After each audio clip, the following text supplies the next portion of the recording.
कुंभमेळ्यात गेल्या एका क्रुझर वाहनाची परतून येत असताना अपघात घडून या अपघातात बेळगावचे 6 जण असतात ते जागीच ठार झाले असतात आणि दोघे गंभीर जखमी झाले असतात.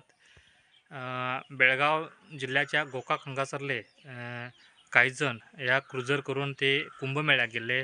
ते परतून येत असताना आज सोमवारी पहाटे 4च्या सुमाराक एका ब्रिजाच्या सायडीक असलेल्या भिंतीक या क्रुझरान धडक दिल्या कारणान हो अपघात घडलो आणि या अपघातात 6 जण जागीच ठार झाले असतात.